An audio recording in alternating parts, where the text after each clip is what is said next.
Okay, so we're going to take a look at our main riff again. And there's one thing I wanted to just show you how you can do, and just sort of enables you to maybe vary your main riff slightly in different sections, but also just differentiate the volumes of the different notes. And what we're going to do is apply a different velocity setting to each of the sort of the three pitches. So we've got our sort of low, mid and high, and what we want to do is sort of bring out this top line melody and not have so much of the bass, because the bass can sort of take over in certain sections, and what we want to do is have one simple control that we can automate that will be able to change this. So what I'm going to do is select everything, turn the velocities up, and then I'm going to go in and set different velocities for each of these parts. So I can easily select the bass, and I'm going to bring the velocity right down,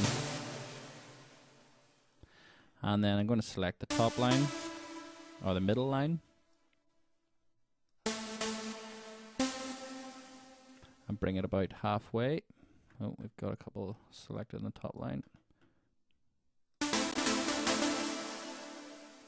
And at the minute, silent isn't set up to affect velocities. So what we can do is assign our modulation sources here. So we'll select velocity, and we want it to assign it to volume. Now, one thing that can happen here is, let me see if I solve this.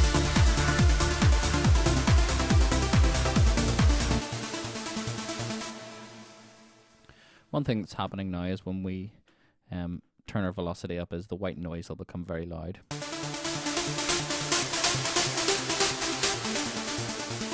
And we don't necessarily want that. So what we're going to do is take the white noise and put it on a different part, and then turn this off. And we'll have to copy and paste the amp envelopes as well, and the filter.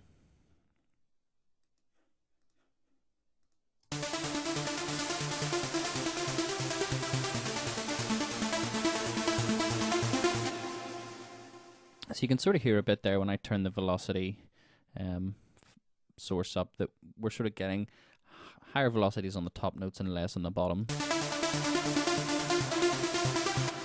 And if we want to make that even more dramatic, we can go into our MIDI effects and use our velocity and turn down our drive.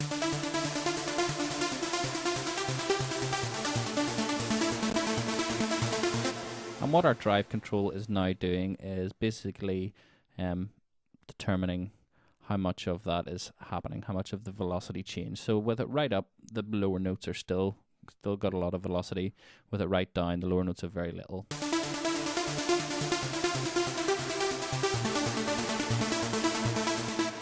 And we don't want to leave the white noise out completely, so we can turn the velocity on a bit for it.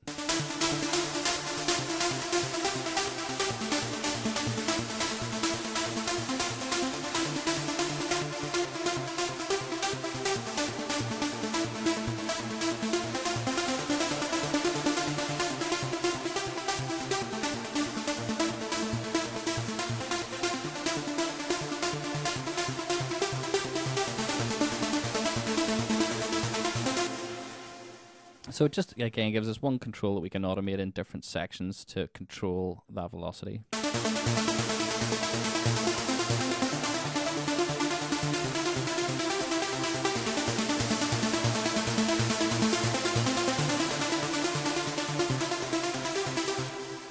So we'll unsolo it and see what it sounds like over the main section with both sort of less velocity on everything and more velocity.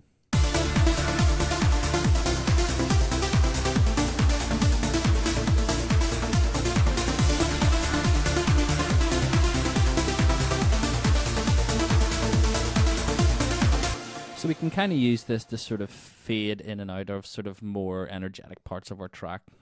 So we'll maybe be using that to fade out of the end of the sort of main section, just to sort of bring it back in the mix, and we can sort of have it up full when we're sort of coming up through the break.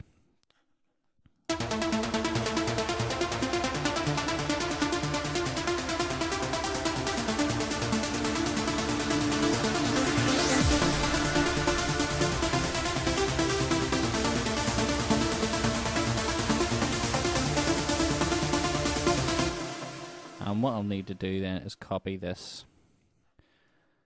main riff part to these sections as well for that to have any impact.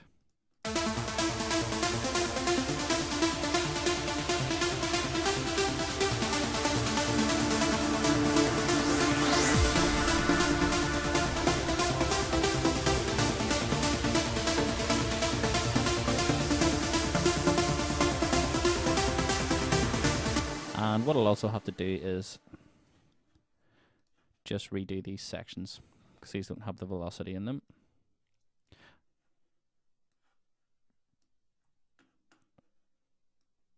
So just a case of grabbing these again, copying them out.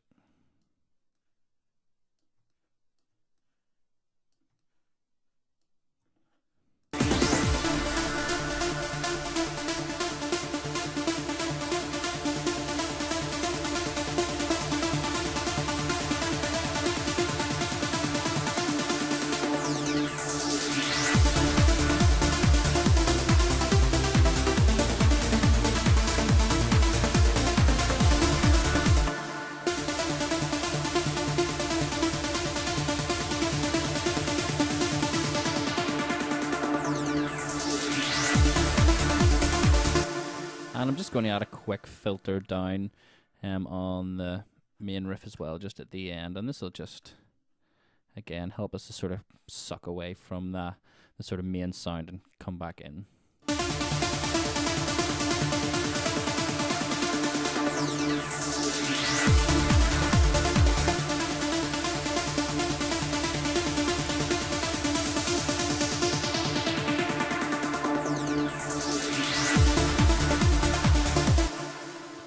Record that in or just draw it in.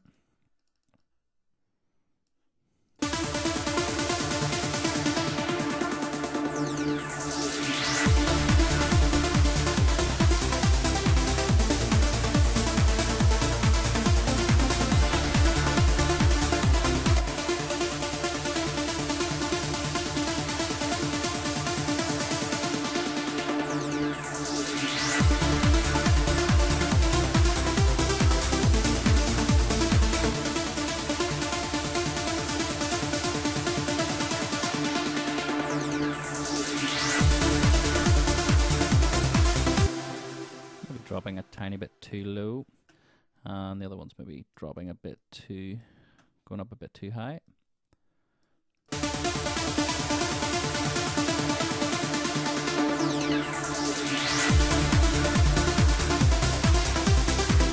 So that's all sounding much better. I'll just have a quick listen to from the break on and see if there's any other wee sections we can tweak.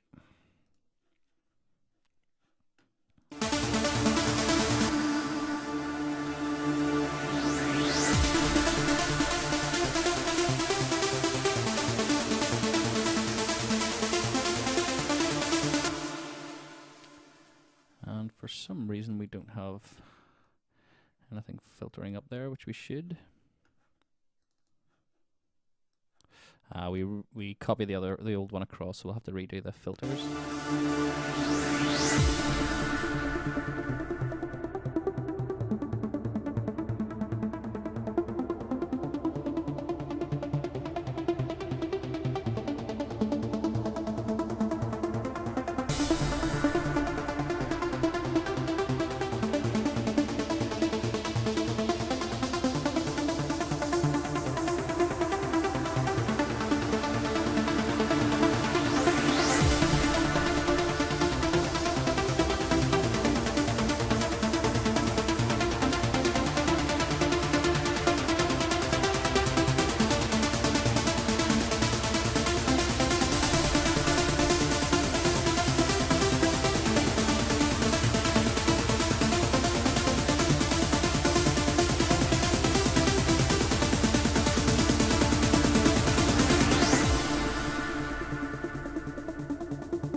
So that sounded pretty cool.